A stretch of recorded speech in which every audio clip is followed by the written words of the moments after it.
ત્યારે અત્યારે બધા આગળ મથલમાં પહોંચી ગયા છે કે હવે શું કરવું, હવે શું કરવું, હવે શું કરવું. આ બધા પ્રકારના પ્રશ્નોના જવાબ તમે લઈને ક્યાં આવી જશો તો કે ભાઈ વિદ્યાકુલ ગુજરાતી કોમર્સ ચેનલ ઉપર આવશો કે ભાઈ બ્લુ પ્રિન્ટ છે શું છે તો કીધું પરીક્ષાની સફળતાનો નકશો. કે ભાઈ બ્લુ પ્રિન્ટ હોય ને તો આપણને પહેલા ખબર પડે. મારો દીકરો, મારો વાલીડાઓ, તમને આખો પ્રશ્ન છે ને 18 માર્ક અપાવે. વિચારો, બરોબર, તમારા 80+ માર્ક ન આવે તો એ દાદા આપની મૂછ મૂકવા દે.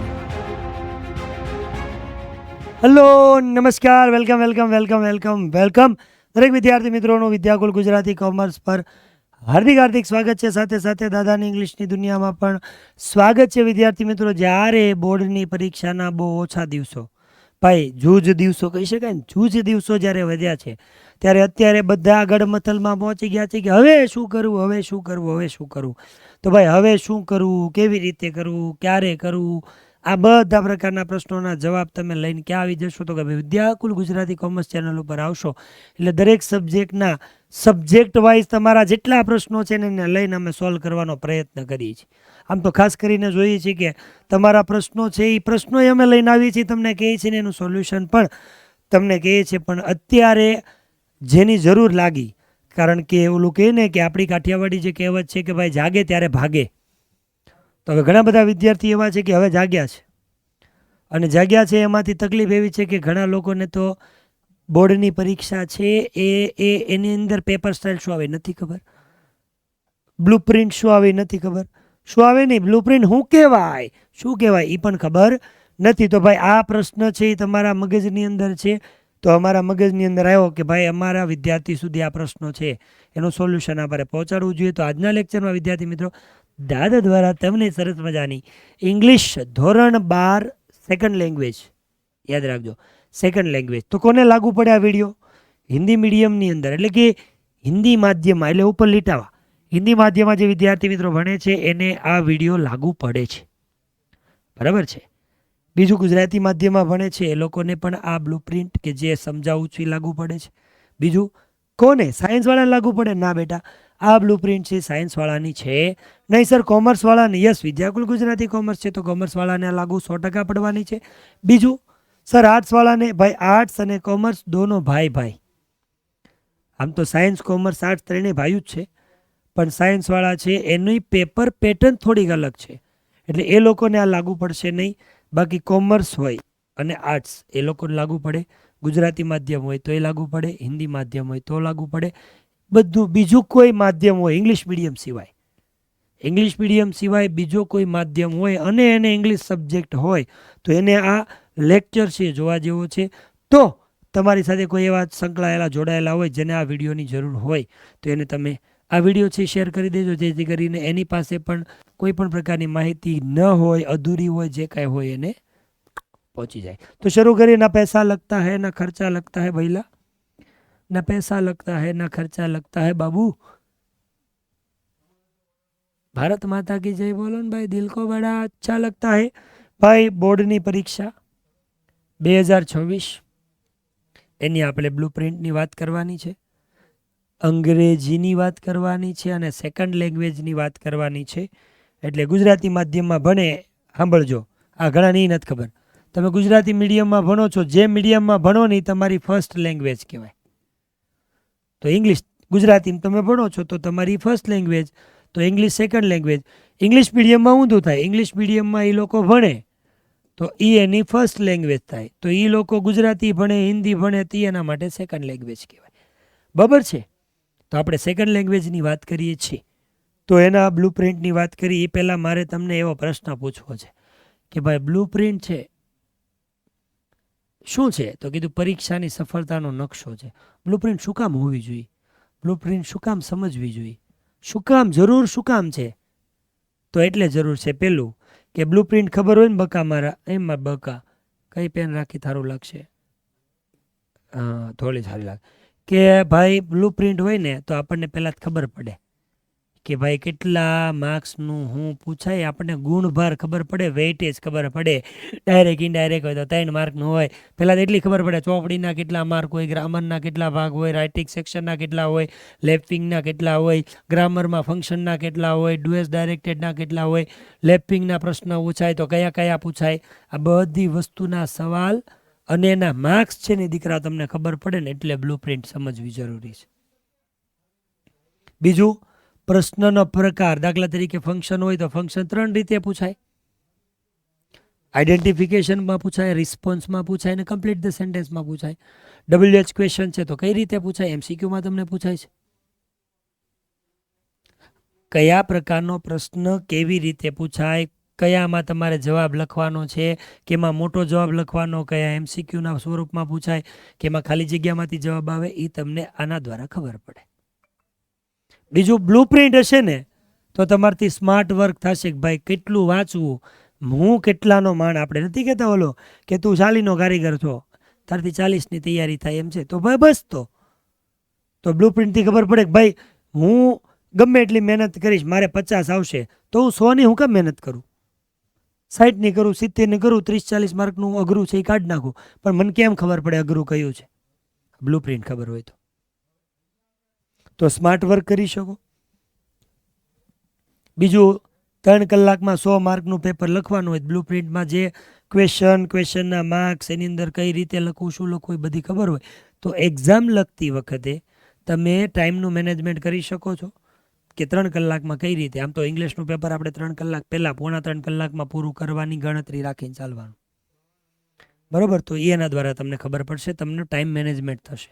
અને લાસ્ટ છે વી બિલ્ડ અપ અવર કોન્ફિડન્સ. બ્લુપ્રિન્ટ ખબર હોય, ક્વેશ્ચન ખબર હોય, કઈ રીતે પૂછે, આ બધું ખબર હોય ને તો આપણી એક વાંચવાનું જે લેવલ છે ને એક અપ હોય, કોન્ફિડન્સ હોય. કેમ કે અડધા ખબર કેટલા પ્રશ્નો આવે 100 માર્કના પેપરમાં, એ જ યાદ નથી, હું વાંચવાનું મન થશે, તમારો કોન્ફિડન્સ ડાઉન થઈ જાય બગા. તો કોન્ફિડન્સને અપ લઈ જાઓ. બ્લુપ્રિન્ટ, પેપર સ્ટાઇલ આપણને એટલી તો ખબર હોવી જોઈએ ને, 12મું ધોરણ બોર્ડની પરીક્ષા છે, એટલા આપણે એક્ટિવ ન હોય તો એક્ટિવ ન હોય તો આપણે પેસિવ થઈ જાય. પેસિવ નથી થવાનું, એટલું એક્ટિવ દીકરાઓ જવું રહેવું જરૂરી છે. કઈ રીતે આપણા ઘરેથી આપણા મમ્મી પપ્પા આપણી પાસે અપેક્ષા લઈને બેઠા છે તો પછી આપણને એ પણ ન ખબર હોય કેટલા પ્રશ્નો હોય, ઘણા પૂછે. આપણે કંઈક ટોપિક ગ્રામરનો કે આમ યુટ્યુબમાં લઈને આવીએ ને તો એમ કહે ને ભલો સમરી રાઇટિંગ, તો ઘણા કોમેન્ટમાં પૂછે સાહેબ આવું અમારે આવે, એ મારા બાપા તારા ભીસા ખેંચીને મારવા મળી. તો આપણને એટલી ખબર હોવી જોઈએ, એની ખબર નથી એટલે પાડવા માટે એમ આવી ગયા છે ભાઈ. તો જો પેલા એક તફાવત કહી દો, બ્લુપ્રિન્ટ અને પેપર સ્ટાઇલ બે અલગ અલગ છે. સેક્શન વાઇઝ પ્રશ્ન પૂછાય છે, કયા સેક્શનમાં કયો પ્રશ્ન પૂછાય ને એના કેટલા માર્ક હોય એને કહેવાય પેપર સ્ટાઇલ. શું કહેવાય? Paper style. પણ દાખલા તરીકે હું તમને એવું સમજાવું, આ લખ્યું છે ને કે પેલો પ્રશ્ન ટ્રુ ફોલ્સનો પૂછાય 4 માર્કનો, નિયરેસ્ટ મીનિંગ પૂછાય 3 માર્કનો, તો આ જે છે ને એને પેપર સ્ટાઇલ કહેવાય. પણ આ ટ્રુ ફોલ્સ છે તો એ ટ્રુ ફોલ્સ કયા ચેપ્ટરમાંથી આવશે? એકાઉન્ટ છે 3 માર્કના દાખલા કેમાંથી આવશે? BA ઇકો છે 5-5 માર્કના પ્રશ્નો કયા ચેપ્ટરમાંથી આવશે? વિકલ્પો કેમાંથી આવે? તમને ગુણભાર લખેલા હોય, કયા ટોપિકમાં, કયા સેક્શનમાં, કયા ચેપ્ટરમાંથી કેટલા માર્કના પ્રશ્નો આવશે, એવું બિલકુલ ક્લિયર કરીને જે આપ્યું હોય ને એને કહેવાય બ્લુ પ્રિન્ટ. તો તમને કહે આ ચેપ્ટરમાંથી આ સવાલ પૂછાય, પણ હું તમને એમ કહું કે અહીંયા બ્લુ પ્રિન્ટ તમને ઇંગ્લિશની હું આપું કે ભાઈ ટ્રુ ફોલ્સમાં આ ચેપ્ટરમાંથી ટ્રુ ફોલ્સમાં આવશે, તો તમને જો હું એવું કહું તો તમે મારી વાતને નહીં માનતા. એવું નથી આવતું ભાઈ, બધામાંથી આવે. તો અહીંયા હું તમને કદાચ એવી ક્લિયરિટી કરું કે જો તમે મારી પાસે ઇંગ્લિશની બ્લુ પ્રિન્ટ માગતા હોય ને તો ન હોય. તમને હું એમ કહું કે આવડા ક્યાંથી હું કહું તમને ઇનડાયરેક્ટ સ્પીચનો પેરેગ્રાફ અહીંથી પૂછાશે એમ કહું, ક્યાંથી કહું?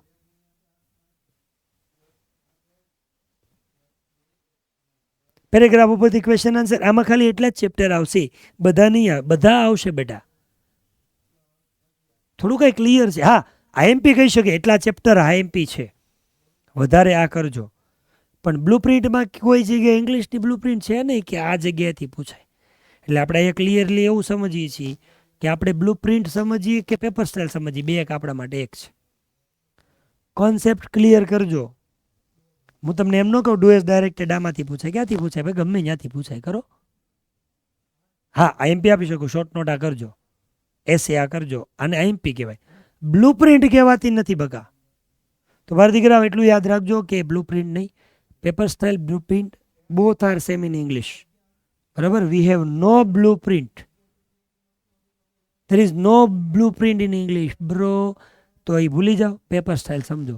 એમાં સૌથી પહેલો આપણને એક પ્રશ્ન પૂછાય છે, આપણને 5 સેક્શન પૂછાય. એમાં પહેલો સેક્શન છે આપણો સેક્શન એ. એની અંદર આપણને ટોટલ કેટલા 5 પ્રશ્ન પૂછાય. એ 5 પ્રશ્નની અંદર જોવા જાઓ તો પહેલો તમને ટ્રુ ફોલ્સનો પૂછાય, જે 4 માર્ક આપે. ક્યાંથી પૂછાય ભાઈ?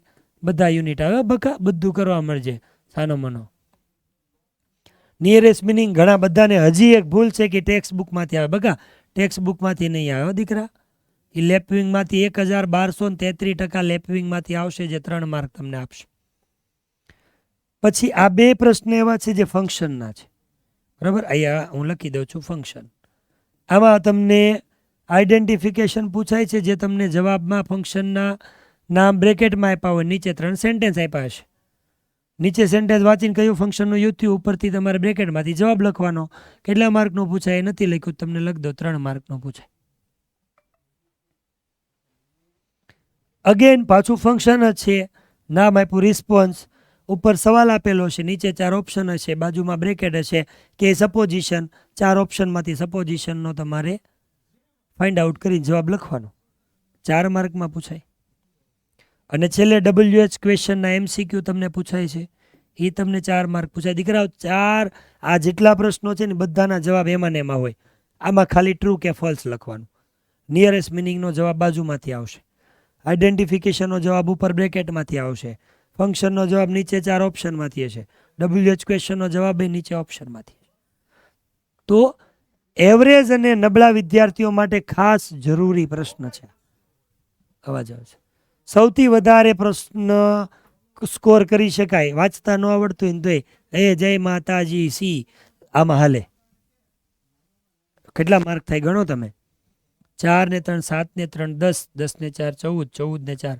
ભાઈ મારો દીકરો, મારો વાલીડાઓ, તમને આખો પ્રશ્ન છે ને 18 માર્ક અપાવે. વિચારો, પાસ થવાવાળાને 18 પછી 15 જ વધ્યા. 33 લાવે તો 15 જ હોય. ભલે આમાંથી 15 આવે પછી બધું ભેગું કરશું. Section A. આ સેક્શન બધા માટે ઇમ્પોર્ટન્ટ. એવરેજ હોય, નબળા હોય, A1 A2 જ્યાં હોય ત્યાં બધાને કામમાં આવે એવો છે. પછી સેક્શન બી, આખો સેક્શન ટેક્સ્ટ બુક આધારિત છે. આખા સેક્શનમાં only text book, text book, text book. કયો કયો સવાલ? તો પહેલો સવાલ, પહેલો પ્રશ્ન, પેરેગ્રાફ ઉપરથી ક્વેશ્ચન આન્સર. સર તમે તો 4 માર્ક લખ્યા. 4 નહીં બેટા, 4 ગુણ્યા 3, 4 તેરી 12 માર્કના પેરેગ્રાફ ઉપરથી ક્વેશ્ચન આન્સર આવે. કેના આવે દીકરા? યુનિટના આવે. કયા યુનિટના આવે? 1 થી 10. સર બ્લુપ્રિન્ટ કયો નહીં, કયા ચેપ્ટરમાંથી 6 પેરેગ્રાફ આવે અને 12 સવાલ, 6 ચેપ્ટર કયો નહીં? નહીં. પણ તોય તારે જો આઈએમપી દીકરા જોતા હોય ને તો 1 થી 5, 7 અને 10 આ ચેપ્ટરમાંથી વધારે પૂછાય. બીજા એકીમાંથી નથી પૂછાતું એમ નથી બોલ્યો. નો હોય નક્કી કે આજ નહીં. અને ક્યાં તમે કોઈ દી જિંદગી પેરેગ્રાફ હોતી ક્વેશ્ચન આન્સર સોલ્વ કરવાના હોય? ક્યાં મોઢે કરવાના હોય? તમારે તો શું કરવું છે? અહીંથી કરો શરૂ, અહીંથી પૂરું કરો, એટલું જ ને. પણ એમ નહીં કરતા. તો પેરેગ્રાફ ઉપરથી ક્વેશ્ચન આન્સર યુનિટમાંથી. શોર્ટ નોટ પૂછાશે 3, એ પણ તમને 1 થી 10 ચેપ્ટરમાંથી. સર આઈએમપી આપો નહીં, પહેલું લઈ લે, બીજું લઈ લે, ચોથો લઈ લે, 5મું લઈ લે, 7મું લઈ લે. લે બેટા આ લે, આ આઈએમપી. આમાં હજી આઈએમપી કહું, ગયા વર્ષનું બોર્ડની પરીક્ષામાં આમાંથી કોઈ પૂછાણું હોય તો એ કાઢી નાખજે. લગભગ મને યાદ છે ત્યાં સુધી બીજા અને ચોથાનું આવ્યું. તો આ વખતે 1, 5મું, 7મું આઈએમપી શોર્ટ નોટ થઈ ગઈ. અને બધું આવશે, લેકે આएंगे. ફિલ ઇન ધ બ્લેક શું હોય? ઉપર બ્રેકેટ આપ્યો હોય, 3 વર્ડ આપ્યા છે, 3 વર્ડ યુનિટની અંદર આવેલા હોય, સ્પેલિંગ એના વોકાબ્યુલરીના છે. અને નીચે એક પેરેગ્રાફ આપ્યો છે, 3 જગ્યાએ ખાલી જગ્યા આપી છે, ઉપર બ્રેકેટમાંથી એનો આન્સર લખવાનો. સાહેબ આ કેમાંથી પૂછે બટા? આ કીધું એ જ ટેક્સ્ટ બુકમાંથી પૂછાય. કેટલા માર્કનો? 3 માર્કનો. ટેક્સ્ટ બુક કેટલા માર્કની થઈ? 12. 12 ને 3 15 ને 3 18. 18ની નથી. ઓલા ટ્રુ ફોલ્સ કોણ ગણશે? હજી પોએમના ક્વેશ્ચન આન્સર એ આવશે. પણ આ સેક્શનની વાત કરી તો 12 અને 3 15 અને 3 18. આમ ગણો ને તો આ 18 થયા, ઓલા 18 થયા, આ 18 થયા. આના જવાબ પેરેગ્રાફમાંથી જોઈને લખવાના. આનો જવાબ ઉપરથી બ્રેકેટથી, એટલે આને છોડી દો. 3 માર્ક કાઢી દો તો 15 માર્કનું તો આમાંથી થયું કે જે તમારે પેપરમાંથી લખવાનું. પહેલો સેક્શન 18નો અને બીજો 15નો. લ્યો 33 માર્ક થઈ ગયા. ડન. આગળ વધી ફટાફટ. સેક્શન સી આખો જોઈને લખવાનો. આખો પ્રશ્ન તમારે જોઈને લખવાનો છે. આ પેરેગ્રાફ ઉપરથી ક્વેશ્ચન આન્સર 5 માર્કના પૂછાય. કેના? લેફ્ટ-વિંગના. સમરી રાઇટિંગ કેમાંથી પૂછાય? લેફ્ટ-વિંગનું. ન્યૂઝ ક્લિપિંગ ગમે ત્યાંથી આવે.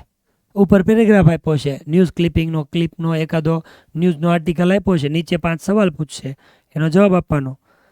પાછું ટેક્સ્ટ બુક જે આપણે પોઈમ છે 5, કાંચનજંગા હોય, શેપર્ડ શેપ્ડ હોય, બ્લાઇન્ડ ડેફ ફિશ હોય, હેવન ઓફ ફ્રીડમ હોય, કે જે આગળ વધી નો મેન આર ફોરેન. આમાંથી 6 માર્કના 2 પોઈમ પૂછાય, 3 સવાલ, એટલે 6 પૂછાય. એટલે આ તમારો ક્વેશ્ચન.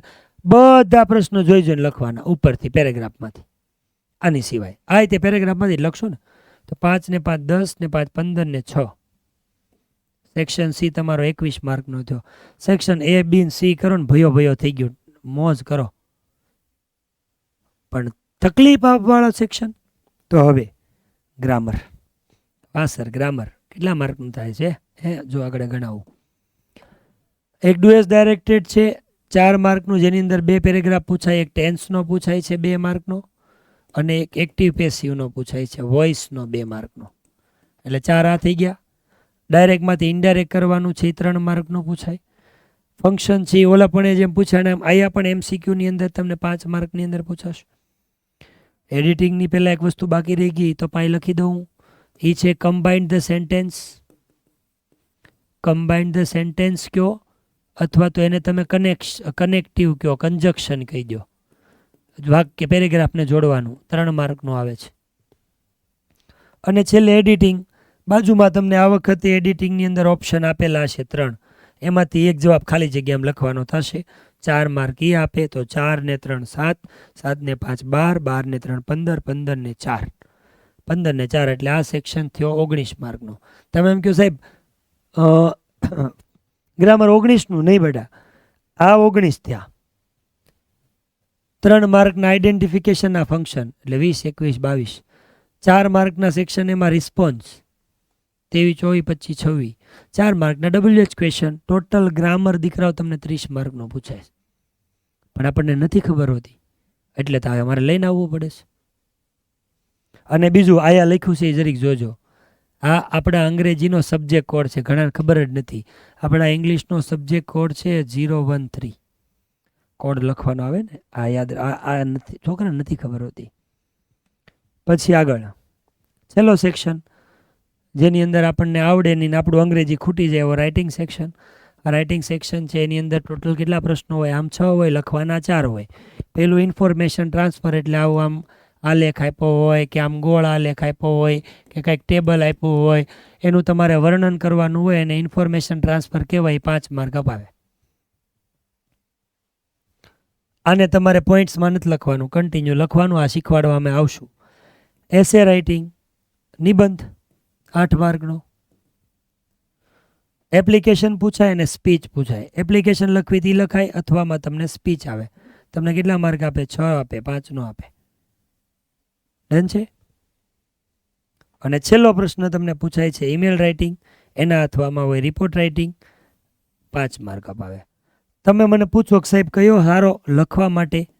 આમાં એપ્લિકેશન લખવાની, સ્પીચ નહીં લખવાની, આમાં ઈમેલ લખવાનો, રિપોર્ટ નહીં લખવાનો. તમે સ્વતંત્ર તો તમારે લખવું જ લખી શકો છો, પણ માર્ક્સ કપાવવાની શક્યતા તમને રિપોર્ટ અને સ્પીચ હોય, કેમ કે એની અંદર તમને ફોર્મેટ ન હોય એટલે તમારે લખવું જ પડે, અને તમારું અંગ્રેજી તમને ખબર છે એના કરતાં બેટર છે.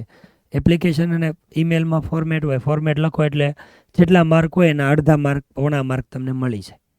બરાબર. તો આ સેક્શન કેટલા માર્કનો થયો? 8 ને 5 13, 13 ને 6 19, 19 ને 5 દીકરાઓ 24 માર્ક તમારા આ થઈ ગયા રાઇટિંગ સેક્શન. તો બસ આ તમારી પેપર સ્ટાઇલ કયો, આ તમારી બ્લુ પ્રિન્ટ કયો, જે કયો એ. અને બીજી વસ્તુ તમારે કાંઈ ચિંતા કરવાની જરૂર નથી. આ બધાની સેક્શન વાઇઝ એક ક્વેશ્ચનની તૈયારી કરવા માટે આપણે મળવાનું છે. ક્યાં મળવાનું છે? વિદ્યાકુલ ગુજરાતી કોમર્સ ચેનલ પર. અને ગયા વર્ષની જેમ આ વખતે ફરી પાછો રેકોર્ડ કરવો છે ભાઈ. જે દાદા કા જલવાન દાદા કા વાદા તમે જે ગયા વર્ષે જોયું ને, આ વખતે ફરી પાછો આપણે એ જ જલવો છે એ લઈને તમારા સુધી આવવાનું છે. માત્ર જોડાયેલા રહેજો. એક જ ઇન્ટેન્સથી માત્ર ને માત્ર કે જ્યાં સુધી વિદ્યાર્થીઓને ખૂણે ખાચરે કોઈ પણ પ્રકારનો અંગ્રેજીનો પ્રશ્ન છે ને ન રહે, બધા એના કોન્સેપ્ટ ક્લિયર થાય અને બોર્ડની પરીક્ષામાં સારામાં સારું રિઝલ્ટ મેળવી, અને સારું રિઝલ્ટ મેળવીને એનું એના મમ્મી પપ્પાનું નામ રોશન કરે, કાંઈક અમને આશીર્વાદ આપે. એ જ અપેક્ષાએ આખા આ ડિસેમ્બરથી લઈને ફેબ્રુઆરીમાં તમે જ્યારે પરીક્ષા દેવા જાઓ ત્યાં સુધીની તૈયારી મારે કરાવવાની. બીજું એક બેસ્ટ કે આપણે અંગ્રેજીમાં એક અઠવાડિયાની રજા છે. આખું અઠવાડિયું રોજ મારી સામે આવીને બેસી જવાનું છે, કાંઈ જ નહીં. તમારે પોપકોર્ન ખાતું જવાનું અને હું જે કરું એ જોતું જવાનું. બરાબર. તમારા 80+ માર્ક ન આવે તો એ દાદા આપની મૂછ મૂંડવા દેંગે. બરાબર. પણ એ કેમ ખબર પડશે આવશે કે નહીં? તમારે એના માટે આવવું પડશે. તો બસ વિદ્યાર્થી મિત્રો, આજ માટે એટલું રાખીએ. દરેક વખતે જ્યારે ઇંગ્લિશની તૈયારી કરવા માટે ટોપિક લઈને આવીએ તો વિદ્યાર્થી મિત્રો જોડાવાનું ભૂલતા નહીં. વિડીયો ગમ્યો હોય, બરાબર, જે સમજાયું છે એ ગમ્યું હોય તો દાદા કા વાદા દાદા કા જલવા કોમેન્ટ કરી નાખજો. અને નવા ટોપિક સાથે ફરી પાછા આપણે મળશું only on Vidyakul Gujarati commerce channel ઉપર. સબસ્ક્રાઈબ ન કર્યું તો કરી દેજો. વિડીયો ગમે તો લાઈક કરી દેજો. દાદાના